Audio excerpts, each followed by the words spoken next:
पिता परमेश्वर, आज फिर जब हम अपने अध्ययन को कंटिन्यू करते हैं तो मैं मांगता हूँ प्रभु कि आप हमारी अगुवाई करें। पवित्र आत्मा आप हमें सिखाने वाले हों।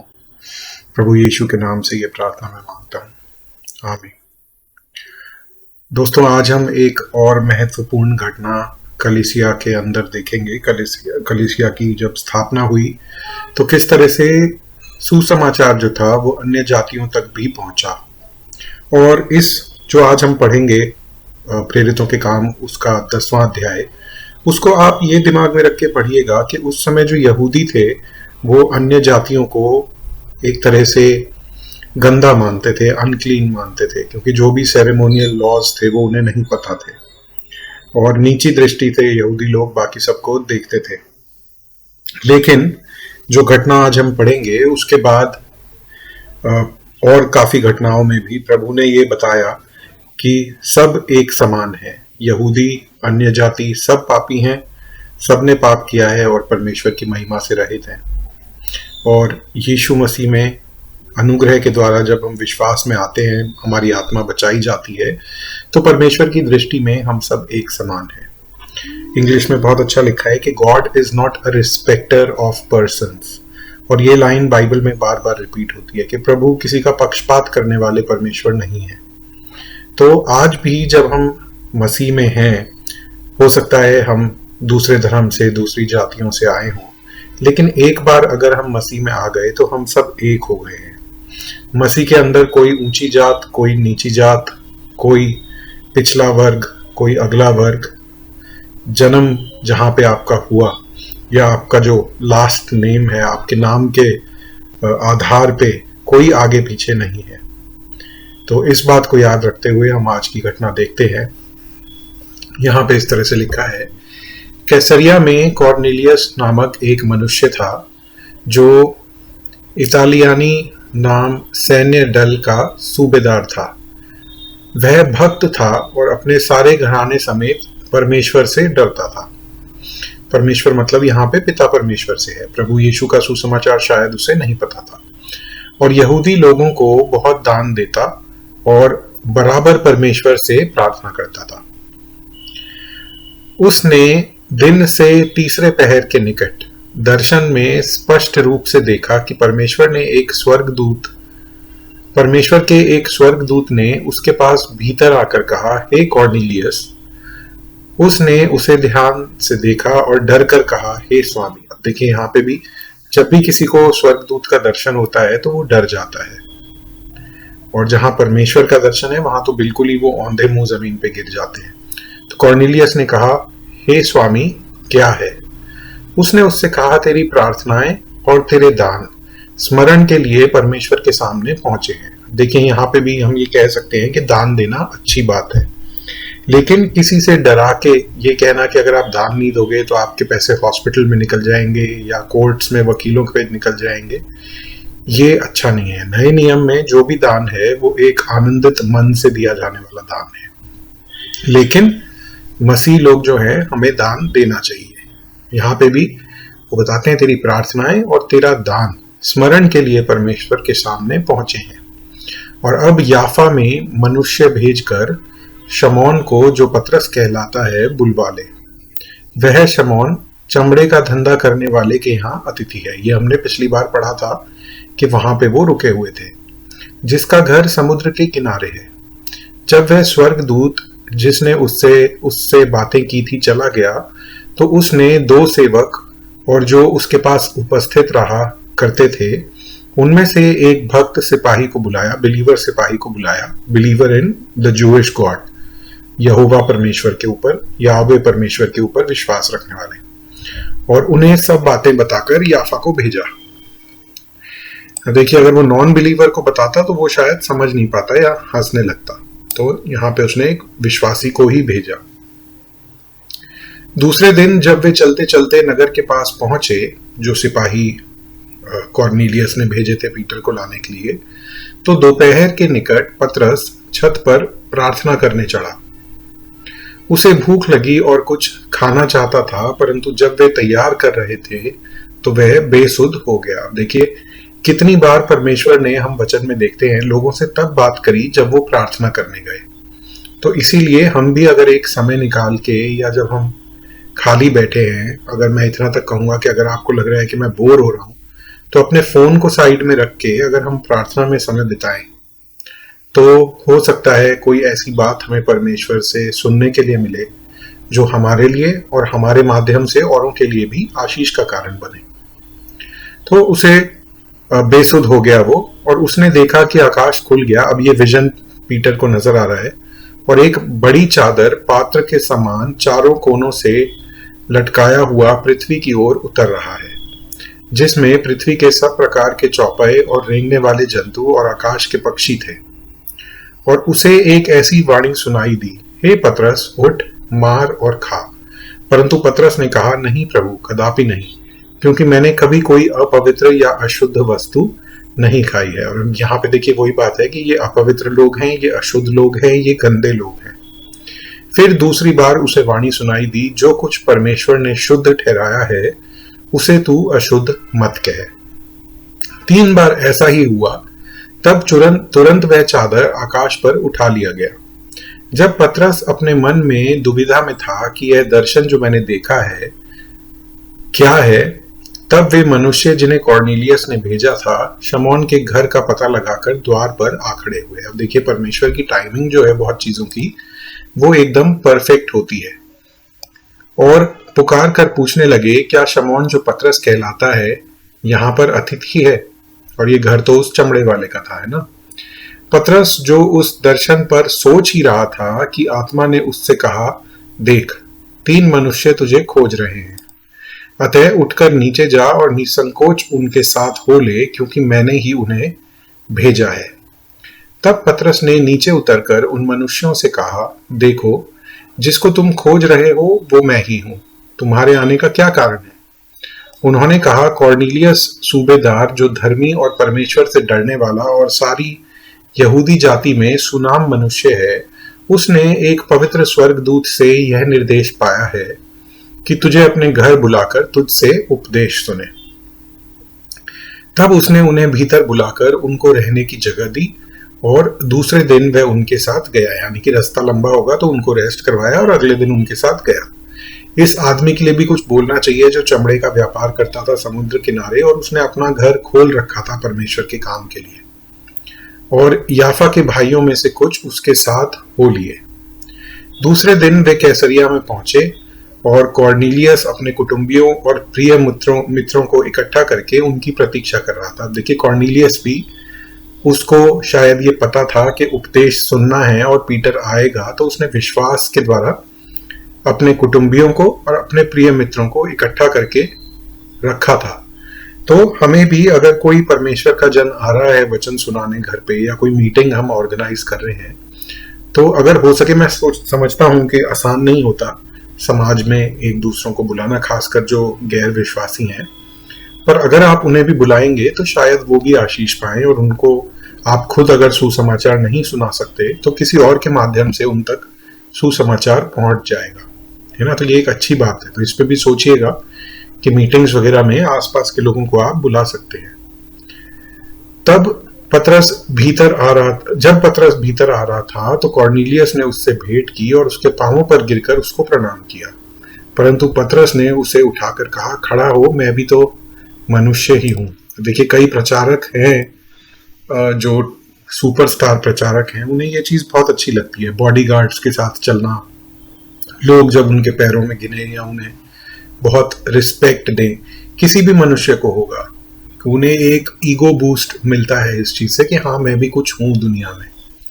लेकिन ये प्रभु यीशु मसीह के और उनके चेलों की जो सिखाई हुई बातें हैं उनके अगेंस्ट है।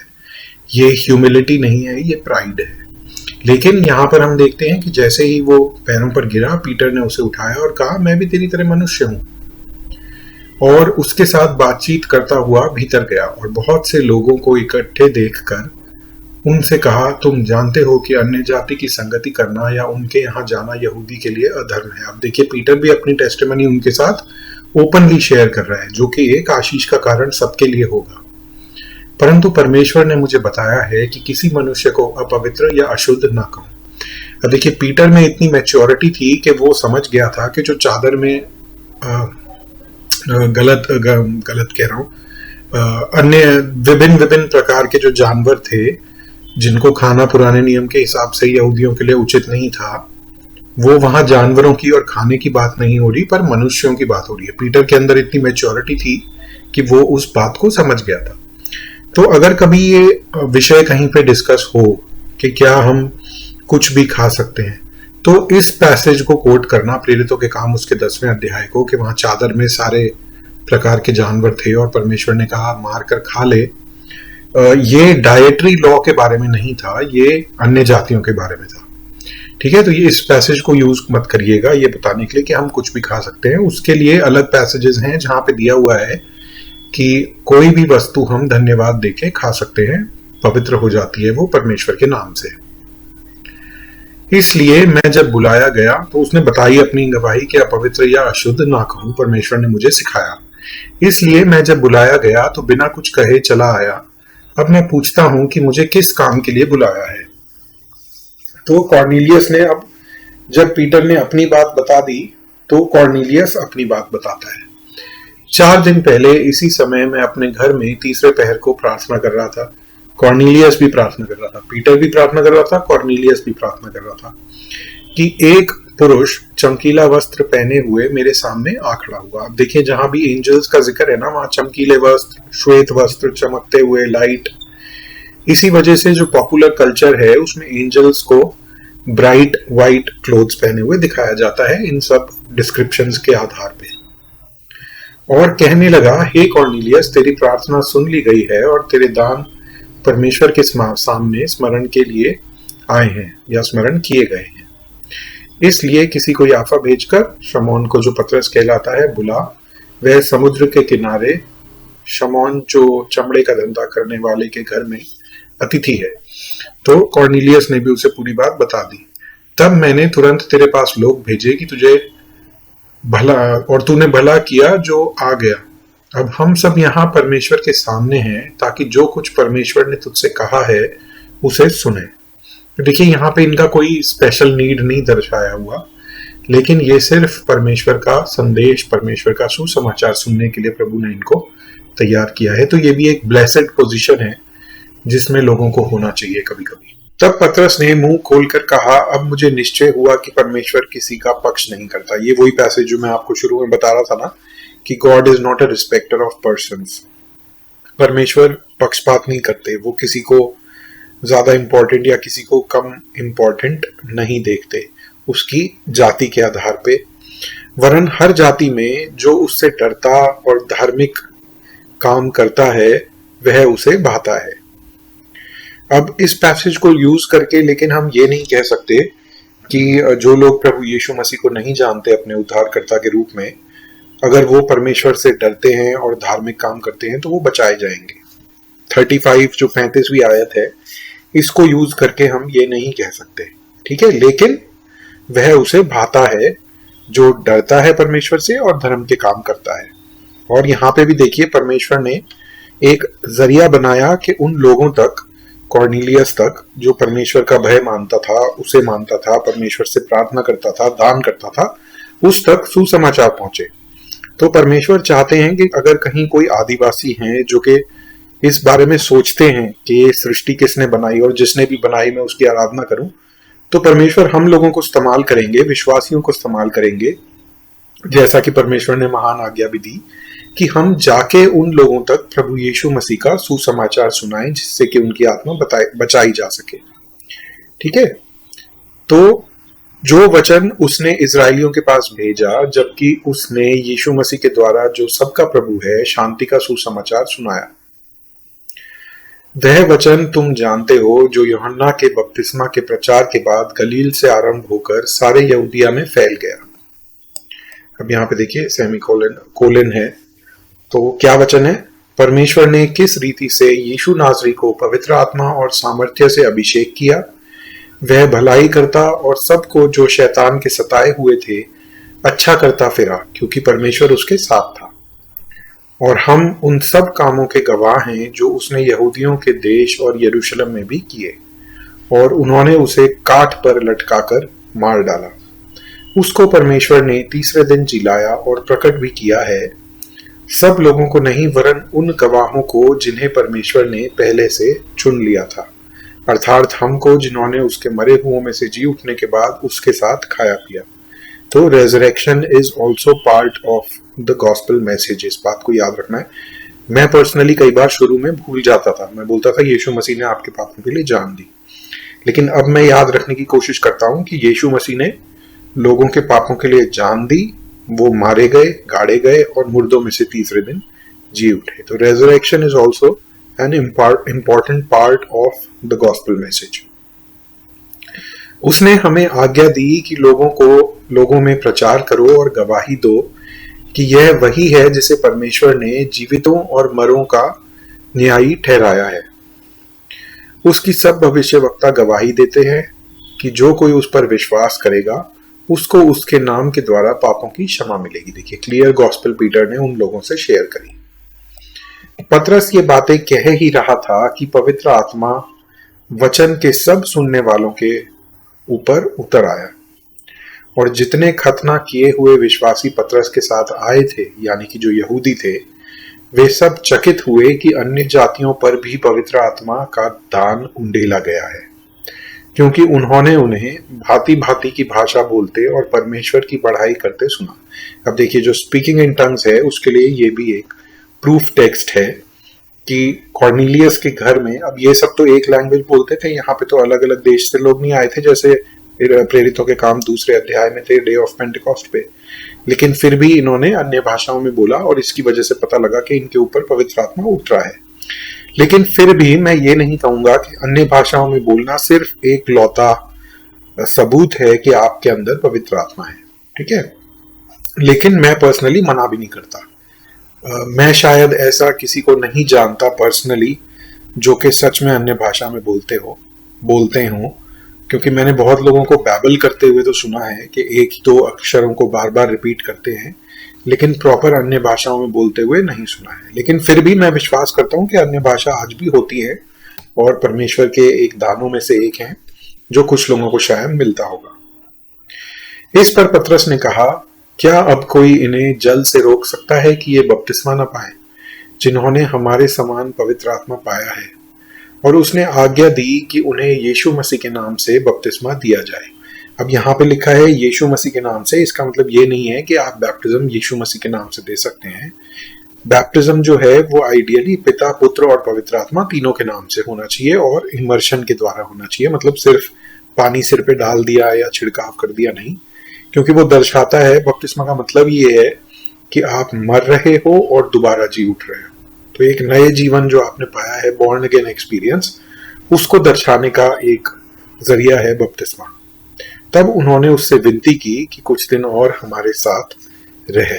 और पीटर, मुझे लगता है कितनी मतलब आइडियल फेलोशिप रही होगी। पीटर वहां रुका, उनको सारी बातें बताई, सवाल जवाब कर सकते थे, एक इनफॉर्मल सेटिंग में एक दूसरे का जीवन देख सकते थे किस तरह का है, कुछ दिन में जो थोड़ा बहुत एक्सपीरियंस होता, मतलब कितनी नॉलेज उनको गेन करने को होगी। मैं विश करता हूं कि मसीह लोगों में भी इस तरह की कॉन्फ्रेंसेस, इस तरह की रिट्रीट्स ऑर्गेनाइज करी जाएं, जहां कुछ लोग इनफॉर्मल सेटिंग में जो बड़े प्रचारक हैं उनके साथ समय बिता सके, उनके जीवन के एक्सपीरियंसेस से सीख सकें और अपने सवाल जवाब उनसे कर सकें।